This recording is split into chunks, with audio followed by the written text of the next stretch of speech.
Oi, gente, boa noite. Será que agora, hoje vai? Né? Vamos fazer a tão esperada live com a doutora Bruna, que ia ser na terça, né? E aí, por problemas que a gente não sabe o porquê que aconteceu no som, não deu. Então, agora vamos para ver se vai dar. Deixa até a janela aberta aqui.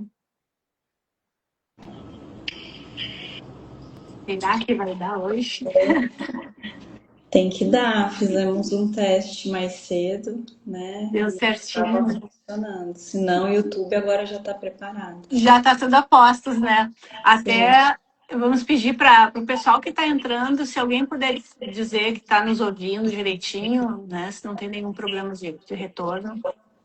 Só ok. Amém, Senhor. Nossa Então, Senhora. hoje vai, né? Porque eu acho que é porque vai ser muito bom, né? Deixa eu até fechar minhas abas aqui para não ter nem interferência, né? Mas que bom, Bruna, a gente conseguir finalmente esse encontro, né? A gente já tinha combinado. Como a gente já tinha conversado antes, né? Na terça-feira, mas aí não está, né, vinculado, nós já temos pacientes em comum, né? Então é um Exato. assunto que, né, inclusive pacientes até que já tenham, né, feito ECT também.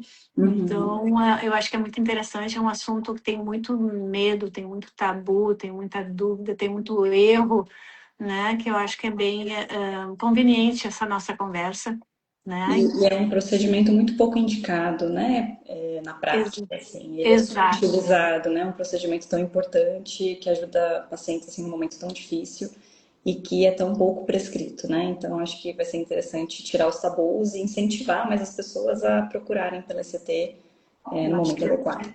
Eu acho que vai ser muito bom. Mas antes, eu queria que tu te apresentasse, né? Depois eu também vou me apresentar, porque tem gente que me conhece, tem gente que te conhece, né? E tem gente que nos conhece, né?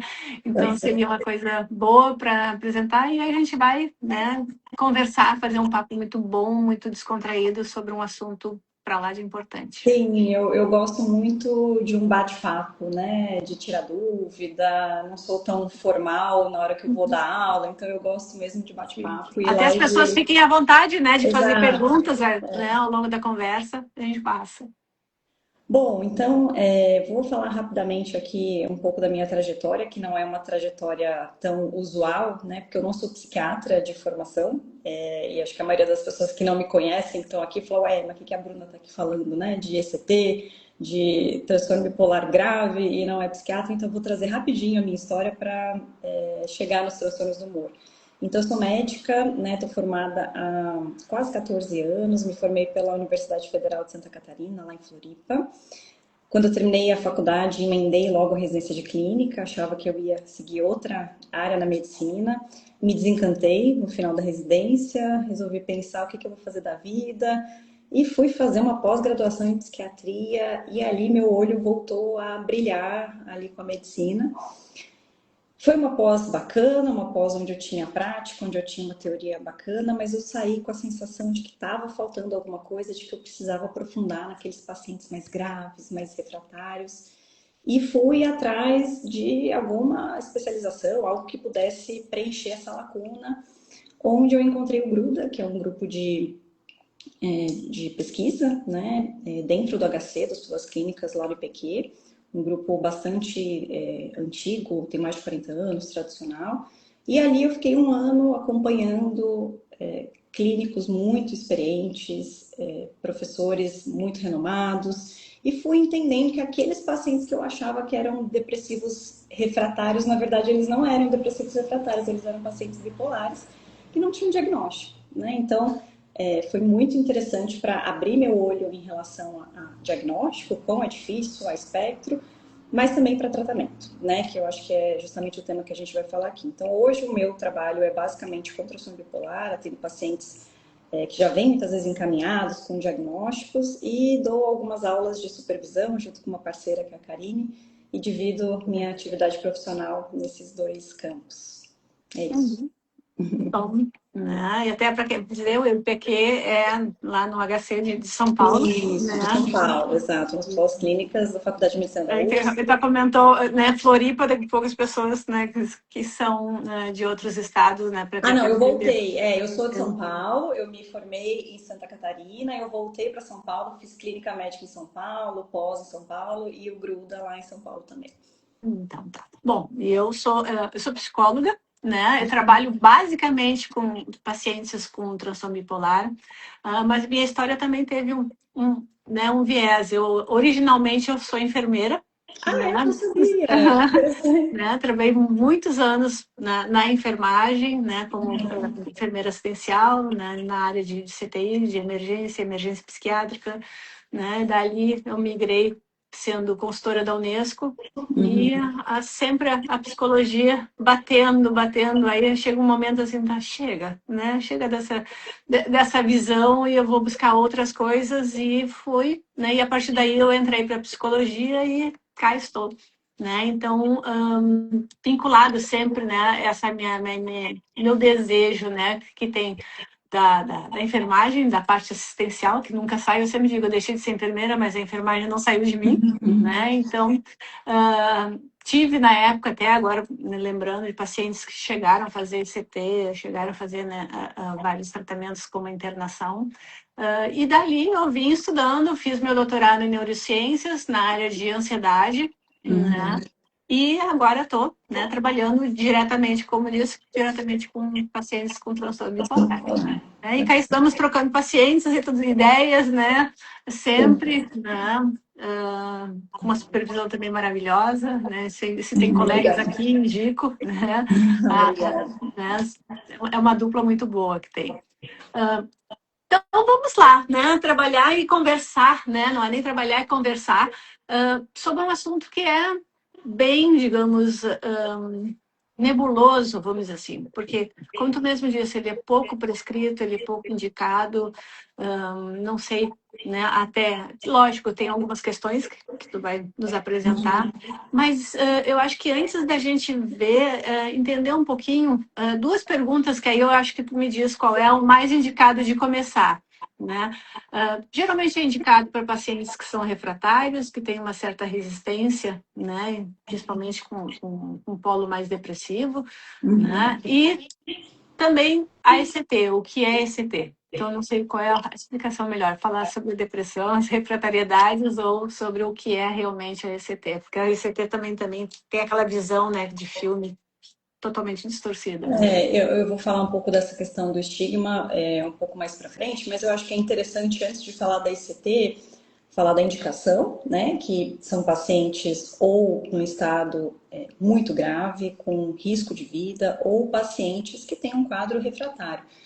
Mas para eu poder falar de refratariedade, eu preciso falar o que, que é isso, né? E trazer uma outra perspectiva que é aquele paciente que acredita que seja refratário, porque o transtorno bipolar ele demora muito para ser diagnosticado, e aí quando o paciente ele chega para o tratamento, ele já passou por um monte de médico, ele já tomou um monte de remédio, e ele fala, putz, nada funciona para mim.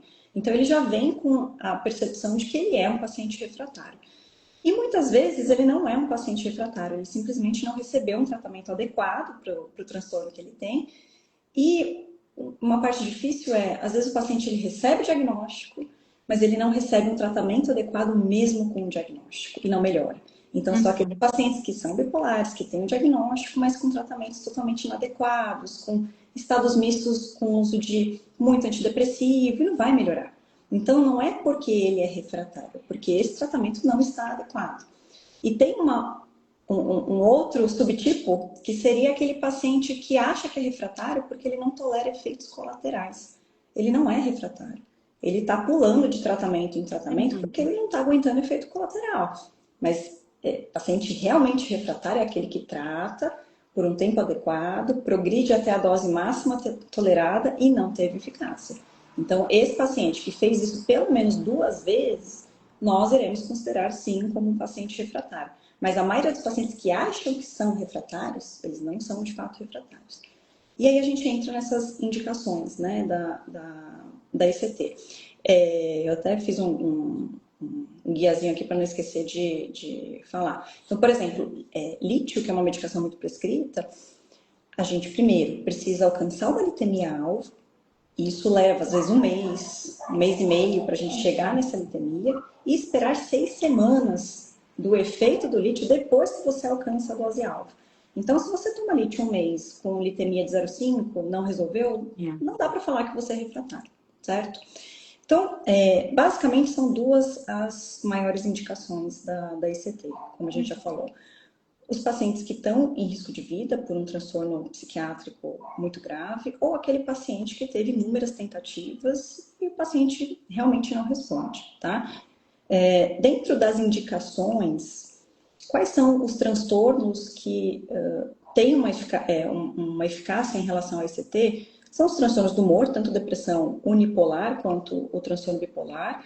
O interessante no transtorno bipolar é que depressão, estados mistos, mania mista, qualquer tipo de episódio, ele é bem tratado pela ECT. Então, a gente não tem medo. O paciente está misto, vai para a ECT, vai melhorar, não vai piorar, né? Como às vezes a gente dá um antidepressivo e o paciente acaba piorando. Então, tem essas indicações dos transtornos do humor, alguns transtornos psicóticos, como a esquizofrenia, catatonia, e, enfim, essas são as principais indicações da ECT. Eu acho até uma coisa que cabe lembrar, né? Eu acho que é interessante, tu falou do tratamento adequado, né? De lembrar que um tratamento adequado também inclui a medicação, né? Porque às vezes a pessoa só faz uso da medicação, mas não regula sono, não regula emoção, não tem alimentação, né? Exercícios, os outros pilares, né? E aí às vezes faz, né? Só o uso da medicação, mas não faz, digamos, o resto. E aí acaba achando que não está fazendo efeito, né? E não tem essa questão também, né? Sim, a gente sabe que rotina no transtorno bipolar, principalmente rotina de sono, eu falo para os pacientes, sono é igual a um remédio que eu estou te prescrevendo. Enquanto você não ajustar teu sono, dificilmente você vai estabilizar. Porque tem paciente que gosta da noite e, né, tem uma ativação noturna e não entende muito por que a médica está sendo... Vocês precisam entender que precisa regular sono para melhorar. Então, rotina, atividade física, se o paciente está no momento ali que dá para fazer, não está extremamente grave, mas sono e rotina é algo que é como medicação e terapia, né, e os outros tratamentos também.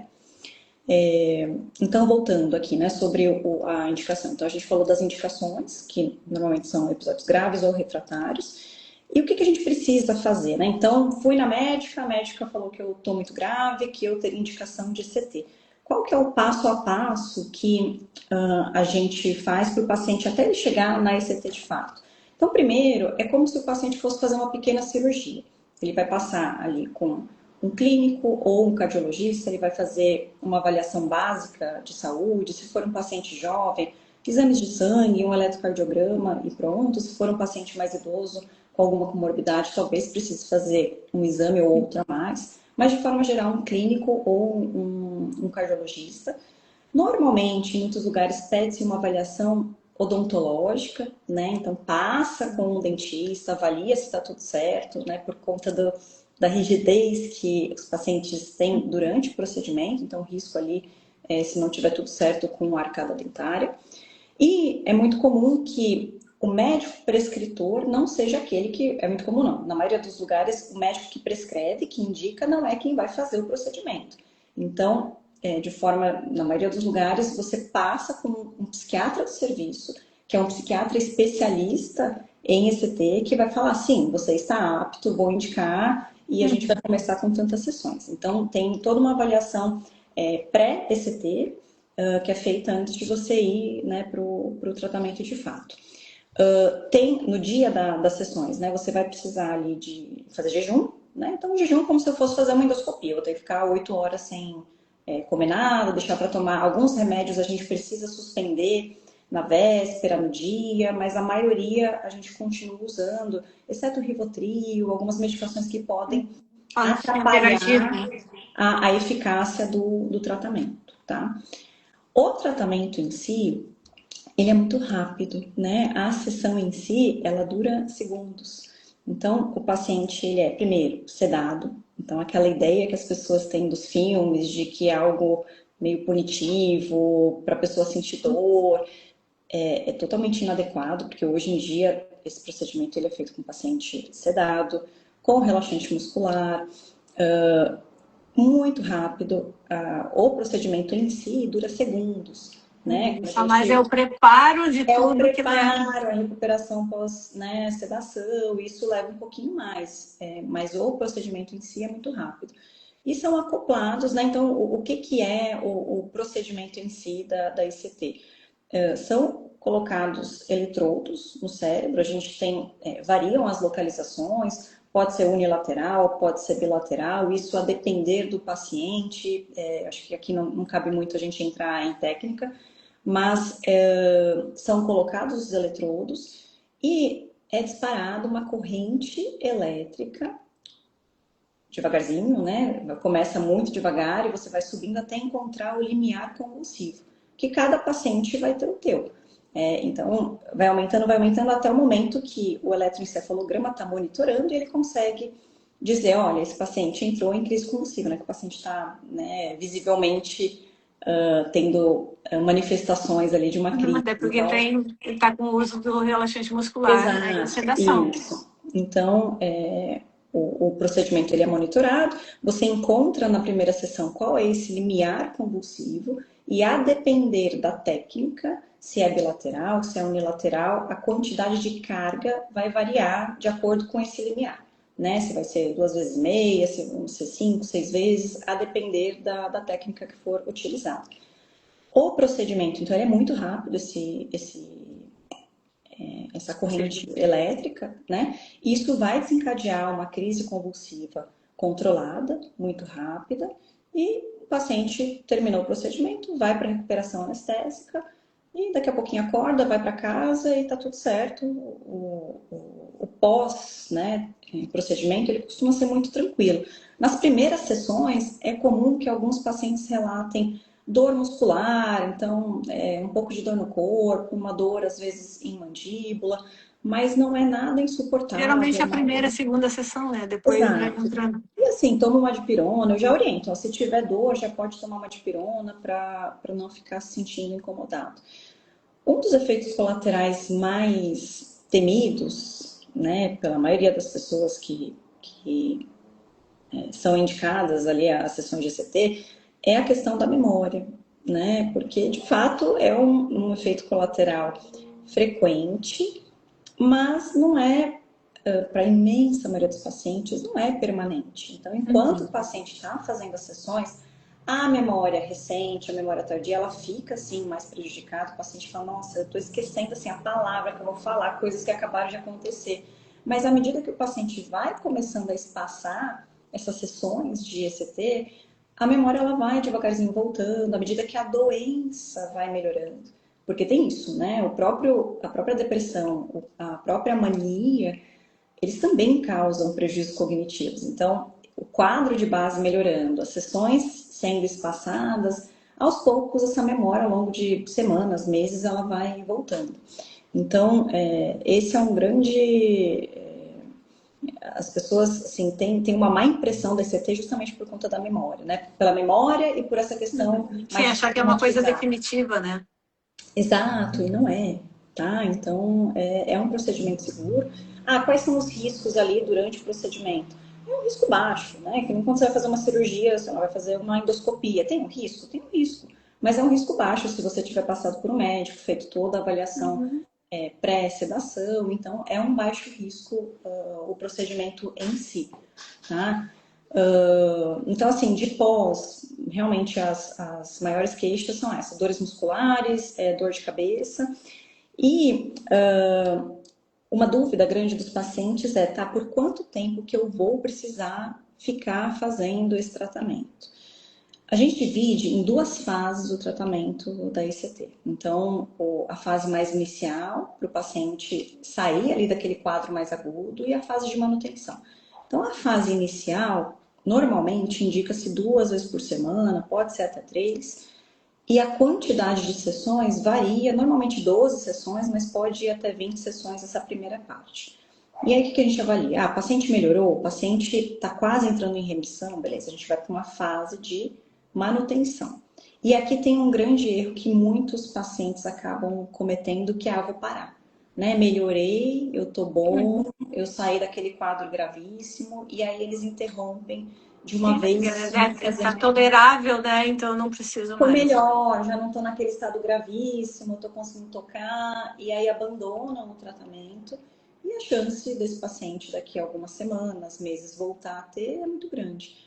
Então, enquanto a gente sai dessa fase de ataque, digamos assim, a gente vai para essa fase de manutenção e vai espaçando gradualmente. Então, beleza, um paciente que fazia 2 vezes por semana vai começar a fazer semanal, vai fazer quinzenal, vai fazer uma vez ao mês, vai fazer a cada 2 meses e se tudo continuar bem, beleza, a gente encerra, tá? E uma coisa muito importante é que a ECT ela não vai substituir seu tratamento farmacológico. Uhum. Ela vai te ajudar a sair daquele lugar, mas quem vai te sustentar no longo prazo é a sua medicação. E aqui também tem, né, as pessoas acham que eu vou fazer CT e não vou precisar mais tomar tanto remédio. Talvez as doses, as quantidades de medicações que você usa, talvez você até consiga reduzir sim, em função da ECT. Mas parar de usar remédio por conta da ECT, jamais. A medicação é uma coisa que é para a vida toda, né? Exato. Eu gosto de fazer um paralelo com problemas clínicos de saúde, né? Então, se você tem uma asma grave, que eventualmente já foi internado, já foi para UTI, já foi entubado, qual é a probabilidade de você parar de usar a sua bombinha, seus remédios e você Uhum. continuar estável no longo prazo? Então é isso, né?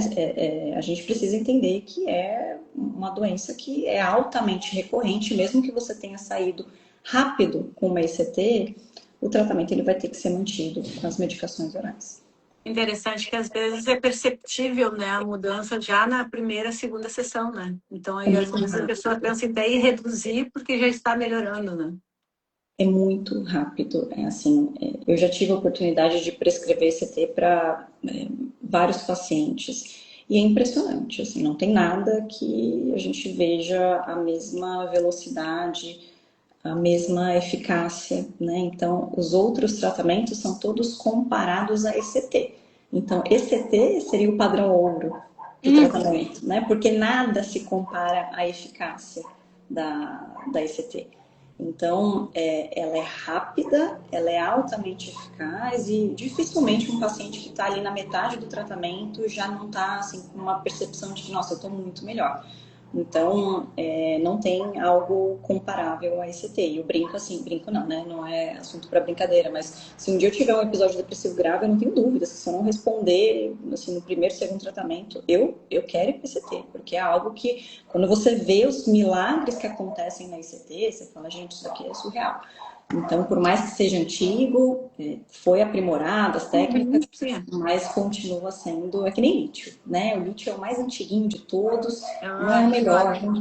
não tem comparação. Quem me conhece Então, sabe, eu amo, né? A melhor coisa é o lítio, né? Assim, é muito bom. eu sou Tá. suspeita. Teve uma pergunta ali que eu acho que cabe até de responder, né? De quem já teve um tratamento, já teve problemas de catatonia e quanto tempo. Eu acho que é muito relativo, né? Mas se tu puder dizer da personalização, né, de cada tratamento, né? Como tu mesmo disse, tem a quantidade, né? Todo um preparo, né? Porque assim, o que eu vou receber não é o mesmo que tu possa receber, né? Então, Exato. Então, a gente vai individualizar a resposta terapêutica de cada paciente. Então, putz, é um paciente que respondeu rápido, que com 12 sessões está muito melhor e está conseguindo manter o tratamento oral. Você vai, aos poucos, né, tentando fazer esse tratamento de manutenção. Então, não vai variar tanto em relação ao cuidado que a gente vai ter no médio e longo prazo. Então, a gente vai fazer essa fase de ataque, depois uma fase de manutenção e tentar manter com as medicações orais, tá? Então, não tem um tempo pré-definido. O que a gente não faz é deixar esse CT a vida inteira, a não ser que seja... Não conheço nenhum paciente que faça CT a vida inteira, mas só aquele paciente que se para de fazer, volta a recair, a gente vai indicando. mas acaba que tem um tempo determinado, não é para ser indefinido. A gente vai tratando, mexendo nos remédios até o tempo que separa, mas não tem um tempo mínimo, máximo que a gente vai usar, depende de paciente a paciente. Como o próprio tratamento, né, medicamentoso, né? O que o paciente responde bem com uma dosagem, um tipo de medicação. O outro, às vezes até da mesma família, né? Utiliza medicações diferentes e não por isso tem que ser igual, né? Exatamente. Vale para ECT, né? Exatamente. Às vezes os pacientes, a gente abre caixinha de pergunta e as pessoas perguntam, eu tô tomando esse e esse remédio. Vai ser bom? Eu falo, gente, não tem como saber, né? A maioria dos pacientes vão responder bem, mas É o que se não quer, né? tem como garantir que você vai responder, né? É indicado para transtorno bipolar, é indicado para uma fase de estado misto? Mas se você vai responder ou não, só a gente tentando, só a gente progredindo dose e avaliando, não tem como ter essa resposta. Mas que a maioria dos pacientes respondem a ICT, a maioria responde. É bem difícil, assim, né? A taxa ali de eficácia, 70%, 80%. Com a ICT, né, para transtorno bipolar. E não é uma coisa como a gente tinha comentado, né? Não é só para casos que são casos terminais, né? Casos extremos, né?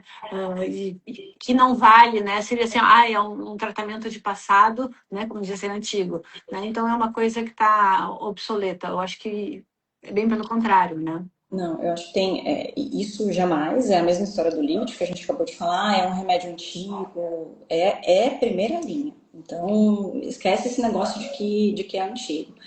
Eu ia falar mais alguma coisa em relação e tem um ponto que as pessoas imaginam que ECT é porque não resta mais nada para fazer. Então, eu cheguei no fim da linha, só me resta ECT, se ECT não der certo. Gente, não é isso, tá? Não deveria É ser. como tu disse, né? Se pudesse começar por ele, né? Exato, eu tentei um, tentei dois, e eu tô num estado grave, num estado onde eu tô muito disfuncional, onde eu tô tendo uma série de prejuízos. Por que que eu vou ficar testando 5, 6, 7 remédios num paciente que está grave? Então, a gente tem um recurso para tirar esse paciente mais rápido, né? E à medida que, quanto mais tempo esse paciente está com esse cérebro em sofrimento, maiores os riscos do ponto de vista cognitivos, né? A neuroprogressão, né? Que a gente chama. Exato. Então, assim, tempo é neurônio nesses pacientes. Então, eu não posso ficar demorando. Um quadro depressivo leve, que não teria uma indicação logo de cara de uma ECT, responde mais ou menos. Às vezes você vai empurrando alguns tratamentos, vai tentando, porque é um paciente mais leve, que não está disfuncional, que está conseguindo seguir. Mas paciente gravíssimo, não deveria ser a última opção. Deveria ser assim, tentei, não está dando certo, vamos já pensar em ECT. Mas na maioria das vezes não é assim que funciona. Não dá. Até porque tem infelizmente, um grande empecilho, né? Vários, né? Mas o custo acaba sendo um dos maiores.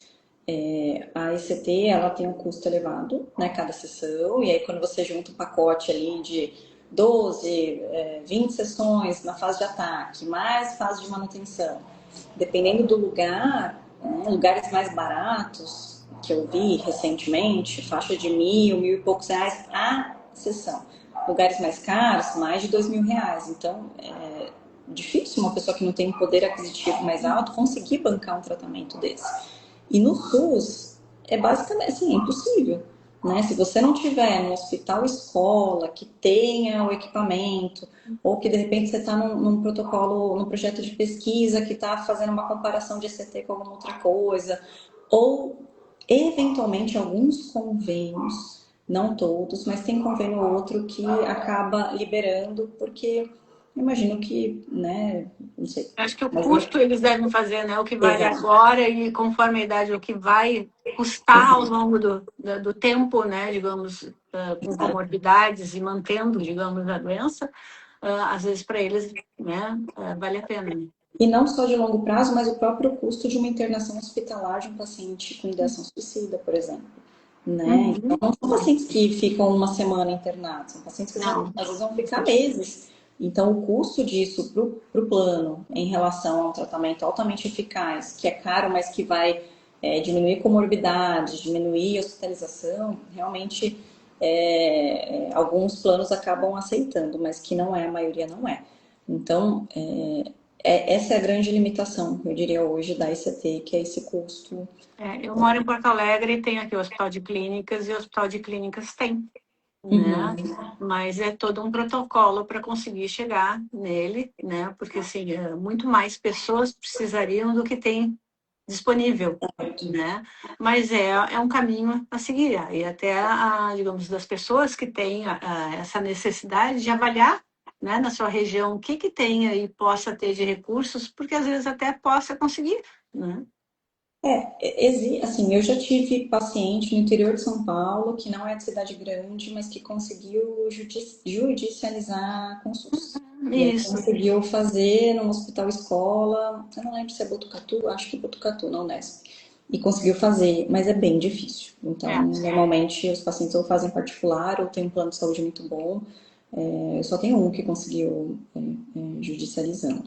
Então, esse realmente é uma limitação, né, da prescrição. Muitos pacientes eu falo, nossa, vamos fazer CT? Não tem.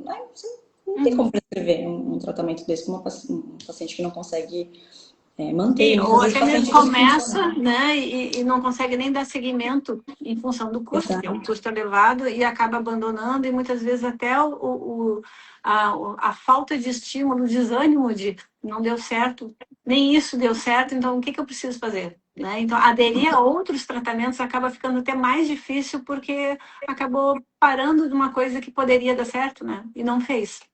Mas acho que é interessante nós, como profissionais que atendemos esses pacientes, a gente trazer, não é o fim da linha. Né? Não, Vai de jeito tentar, nenhum. assim, Não. tem uma grande chance de não dar certo, mas se não der, a gente está aqui, a gente vai continuar mudando, porque tratamento farmacológico, às vezes é uma dose, é uma combinação. Então, eu já tentei lítio com ácido valproico com olanza, mas aí se você muda um estabilizador, a combinação ela já muda bastante, o paciente acaba É uma tendo uma questão de resposta. tempo, né? Mas existe essa possibilidade, né? Exato. Então, essa questão do custo, eu acredito que seja o grande limitador, né, da ECT. E um outro limitador é o estigma que alguns pacientes, eu diria que a minoria recusa, porque depois que você conversa, você fica ali na sessão, na consulta, explicando o que mostra vídeo, peço para os pacientes irem estudar, tirar dúvidas, dificilmente algum paciente recusa. Não, até hoje, acho que eu não tive. Mas o senso comum não precisa, eu não sou louca, eu não, imagina que eu vou passar por esse tipo de eletrochoque, né, que é como as Uhum. pessoas denominam a ECT, do jeito que era mostrado nos filmes. Então é importante a gente trazer que é um procedimento seguro, altamente eficaz e, enfim, que pode devolver a chance da pessoa continuar vivendo. Qualidade de vida. Né? Veio Exato. até uma pergunta bem interessante, né? Se gestante pode fazer uso, né? Ou pessoas que não podem, não conseguem fazer uso de medicações. Né? Então, é seguro tanto para a gestante quanto para o feto. Então, de repente, uma gestante que está ali num episódio depressivo muito grave, que, enfim, estabilizou com ácido valproico e é uma medicação que não dá para usar na gestação, né, durante a gestação, e aí não estabiliza com mais nada e entra num episódio mais grave. Sim, é uma opção e tem segurança para a gestante. Idosos também, né? Então, idosos, de forma geral, eles costumam responder bem a ECT. Tá? É seguro, desde que você faça todo aquele protocolo dos exames. Ops, bateu a porta, dos exames pré-procedimento, né? Uhum. Sem avaliação de Avaliações. risco. Então, é bem indicado para gestantes, para. Eu não tive nenhuma criança, assim, acho que adolescente é liberado. Eu não trabalho com crianças e adolescentes, mas, se eu não me engano, adolescentes também podem fazer, desde que tenha todos os critérios. Uhum. Uma pergunta que tinha vindo na caixinha, que eu acabei nem te comentando, usuários de droga, né? Tem possibilidade de fazer ou não, né? Já que tem um comprometimento, né? E provavelmente, né, se posso explicar, tem algum procedimento anterior, né? Um preparo com relação a isso. Né? Aí a gente vai ter que, eu já tive assim pacientes que fazer um abuso de algumas substâncias e que esse foi um porém. Então a gente precisou fazer um acordo de que iria parar, era psicoestimulante, iria parar, principalmente pelo risco do procedimento em si, porque a depender da substância, o anestesista ele precisa saber o que esse paciente usou, Entendi. né? Então eu não diria que é uma contraindicação absoluta, mas a gente precisa com toda certeza informar para o médico ali, para o anestesista, para o psiquiatra que está fazendo ali o procedimento em si, de que esse paciente faz abuso ali de algum tipo de substância. Se Mas depender da situação, uma internação alguns dias antes para para garantir. tentar fazer isso, exatamente, tá? Mas não, lembrando que não é um tratamento para dependência Não, química, não, é um né? É só paciente que tem essa situação transtorno e bipolar, faz, né, concomitante, exato. faz o uso. Não o que a gente vê, pacientes com transtorno bipolar muitas vezes têm, né, Sim, compulsões e comorbidade. muitas vezes as comorbidades, né, seja álcool ou outras drogas, né, às vezes tem essa questão. Então, tem essa possibilidade também, né. Sim, exato. Mas assim, com mais cuidado do que você prescreveria para outros pacientes. Aí vai depender do grau de abuso, do qual substância que usa e sempre deixar isso bem relatado para a equipe que vai assistir ali o paciente lá Uhum. durante o procedimento. Que tu acha qual é o papel da família que tenha nesse contexto, né? Porque há famílias e famílias, né? Então, assim, geralmente, vamos pegar no caso de pessoas que têm a transtorno bipolar, a gente sabe que tem uma heredabilidade, né? Então, às vezes, já vem de um histórico de famílias tratadas e outras de famílias desestruturadas, né? Então, o que a gente possa ver desse contexto, até para as pessoas, para os familiares pensarem nessas possibilidades de como trabalhar, né? Ou como ajudar ou como não atrapalhar. Né? Você diz o transtorno bipolar em si, ou Não, você está falando da ECT? da ECT, das pessoas, Tá. do paciente que tem, né, que faz uso do ECT, tem todo um contexto da sua família. Então, o que ela possa fazer para ajudar, né, nesse tratamento para que ele seja efetivo, né? O que eu pergunto mais com relação a desregulações emocionais, Uhum, sim. né?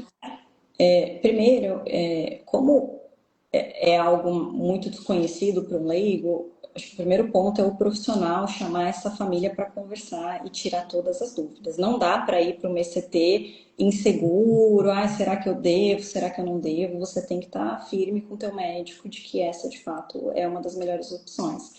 É um período difícil porque a maioria dos pacientes eles estão disfuncionais sem conseguir trabalhar quando eles vão para CT, ou porque estão em mania, ou porque estão em depressões muito graves, e muitas vezes são pacientes que estão em internação domiciliar. Uhum. Às vezes eles não estão internados, mas são tão graves que você precisa de alguém dentro de casa monitorando essa pessoa 24 horas por dia. Então, eu já tive diversos pacientes que estavam internados em casa e que estavam na ECT. Eu diria assim que a gente precisa acolher a família porque é difícil pra caramba. É um desgaste físico de ficar em alerta o tempo inteiro, de ficar monitorando, de não poder deixar sozinho. É um desgaste emocional porque você está vendo que está indo para um tratamento que não é todo mundo que faz, que é uma coisa, né, quando a situação já está mais grave. Então, a família do paciente, ela já vem muito fragilizada junto com o paciente, né? E muitas vezes são famílias que já têm também os seus diagnósticos e Uhum. também estão adoecidas. Então, acho que a gente precisa ter muito cuidado com a família quando a gente vai indicar, ver se essa família tem consegue dar esse suporte. Porque não é todo paciente que eu vou conseguir manter em casa. Tem família que não dá. Se ele está de cama, eu preciso sair para trabalhar. Como é que eu vou ficar em casa? Alguém tem que pagar as Exato. contas. Então, tem todo um contexto social por trás de uma ECT que é um paciente disfuncional, dependente de outras pessoas da família, que a gente precisa levar em consideração. Em relação a como essa família ajuda, a gente recebe muito essa pergunta, né? Como é que eu posso ajudar? Eu acho que a gente precisa entender qual é o momento que o meu familiar tá. Ele tá de cama, ele tá a todo momento com pensamentos muito negativos. O que você vai fazer? Você vai dar colo, você vai amparar, você não vai ficar forçando a pessoa levanta, vamos fazer, vamos dar uma volta, vamos fazer alguma coisa. Gente, a pessoa não consegue. Então, acho que o primeiro ponto é respeitar que essa pessoa ela tá no momento que ela não vai ter ânimo para sair de casa, ela não vai ter ânimo para socializar, ela não tá a fim de fazer nada. Então, só o fato de você respeitar e não ficar insistindo no momento que a pessoa está muito disfuncional, É já é diferente meio de caminho andado. estimular, né? Exato, é respeitar, né? À medida que esse paciente vai melhorando, aí beleza, a gente joga a família junto para ir empurrando esse paciente para frente. Mas eu diria que é respeitar e entender que não tem doença, não tem outra doença, né, que não seja psiquiátrica, que pacientes desejam tirar a própria vida. Gente, é dramático demais você pensar no grau de sofrimento de uma pessoa para ela ter coragem de tentar suicídio. Então, entender que aquele é um sofrimento, assim, real, né, que não é fingimento, que a pessoa, ela realmente, ela tá, assim, no fundo do poço. Mas muitas vezes essas famílias elas já vêm de muitas tentativas de tratamento, elas já estão cansadas e aí o paciente abandona e depois tem que recomeçar. Então eu diria que o médico e o psicólogo precisa estar caminhando assim de mãos dadas com o paciente e a família nesses momentos, porque senão fica muito pesado para todo mundo. Fica pesado para o médico. Se a gente não tem a família junto Uhum. com a gente, se a gente não tem a psicóloga junto com a gente, é muito difícil a tratar, porque são pacientes que deveriam estar internados, muitas vezes. São pacientes que precisariam de monitoramento o tempo inteiro e não estão. Né? É muito difícil a gente conseguir internar paciente psiquiátrico.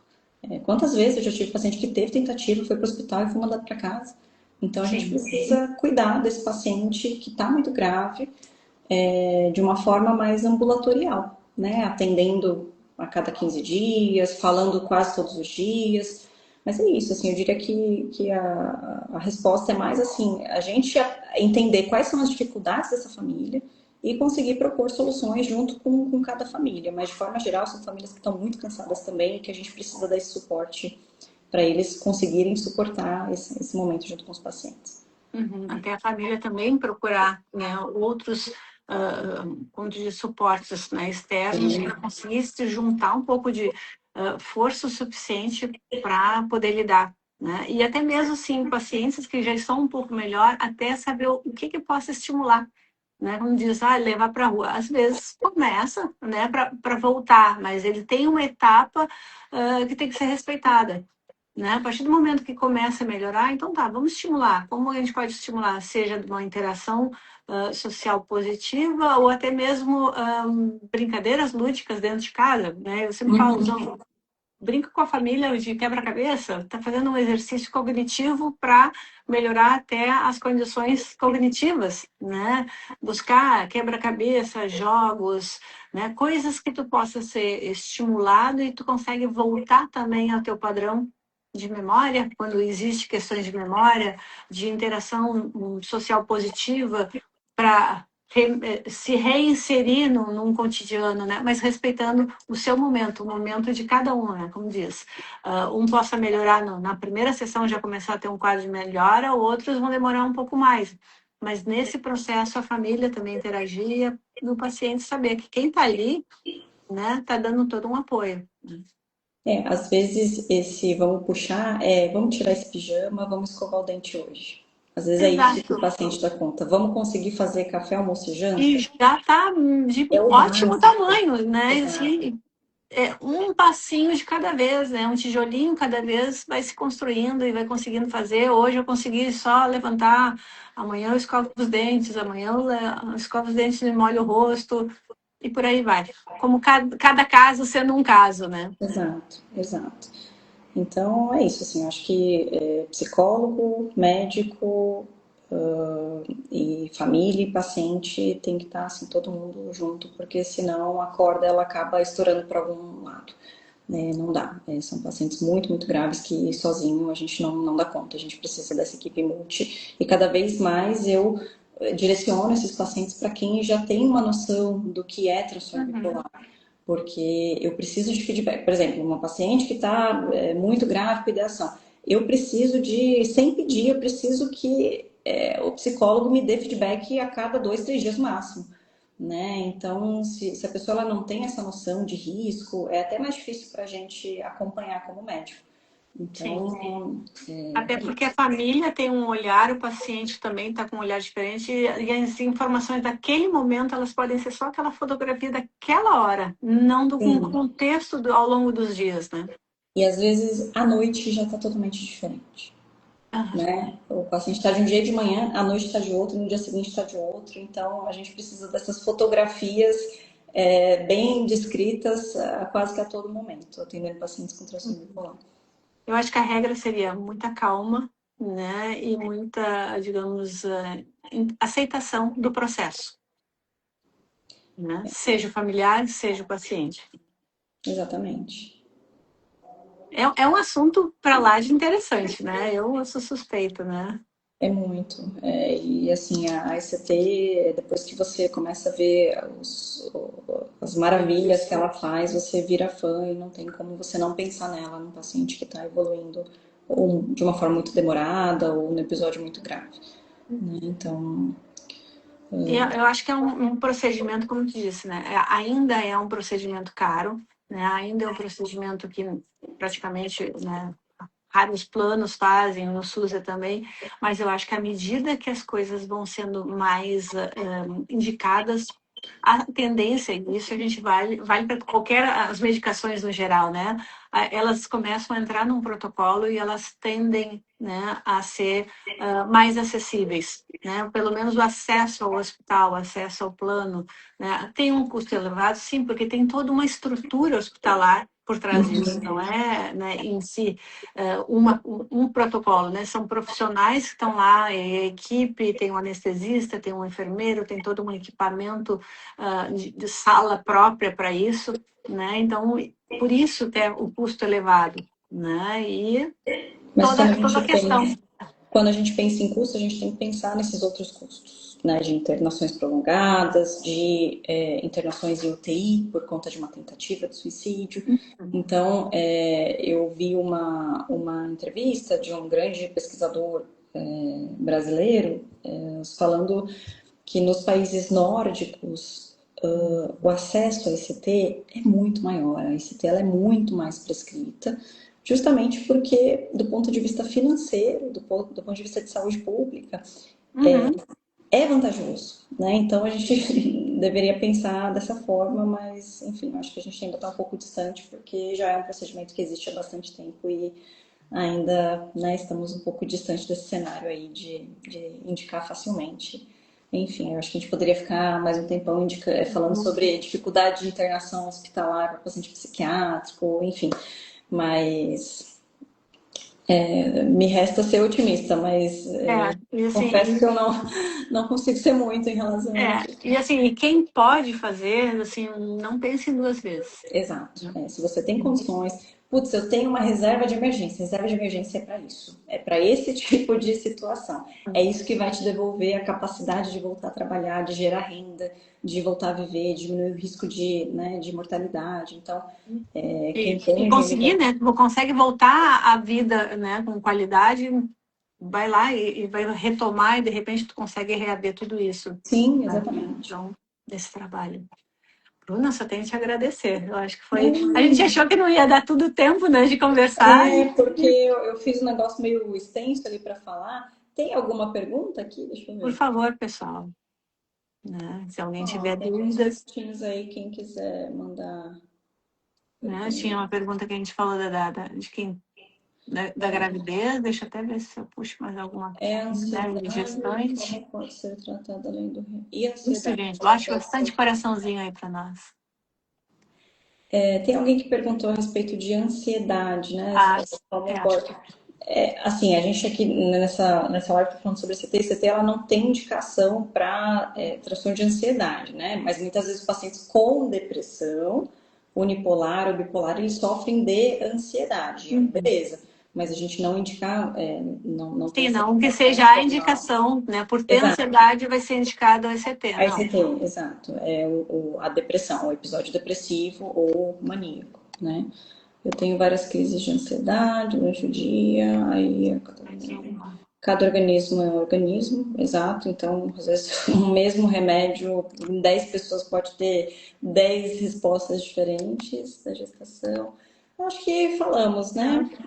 Isso. E até assim, se alguém, né, no que terminar a live, lembrar assim, nossa, eu podia ter feito uma pergunta, usa a caixinha, né? O direct, a caixinha, né? A Bruna também adora responder, tá sempre, né, com Sim. muitas caixinhas lá respondidas. Fiquem à vontade, não só agora, né? Quem está vendo agora, quem vai assistir também depois, fiquem à vontade para tirar dúvidas a respeito da ECT e até mesmo de sugerir, né, outros assuntos, né, para a gente ir conversando e quem sabe, né, a gente já vai, eu já deixo sempre um convite, né, Obrigada. né, para as próximas lives, que eu acho que assunto para informar, né, é o que não falta. Né? Exato. Eu acho que por mais que existem muitas publicações, gente falando, publicações aqui, né, digamos, de Instagram e tudo mais, a gente tem que filtrar, né, porque tem Sim. informações de tudo que é tipo. Né? Então, assim, buscar uma fonte e ver, né, profissionais que estejam falando, boa informação sempre é bem-vinda. Como tu Exatamente. disse, né, tempo é neurônio. Eu adorei essa. Né? Então, Me surgiu ali na hora, mas exatamente, né? A gente tem receio do prejuízo cognitivo que esse paciente pode ter muito tempo, principalmente se estiver em mania, né? uhum. Ainda mais do que depressão. Mas Então, obrigada, obrigada Ana, pelo também. Só tenho a convite. agradecer a ti, as pessoas que estão aqui, as pessoas que vão assistir depois, né? Muito, muito obrigada. Obrigada, né, Instagram, que deu para sair o som, né? Eu já estava preocupada antes de começar, a gente testou antes também, né? Para dar essa informação. Eu acho que sempre é válida. Maravilha. Obrigada, Flávia. Obrigada, Obrigada, Bruna. pessoal. Um beijo Boa grande. noite. Tchau, tchau, Tchau, querida. gente. Tchau, tchau.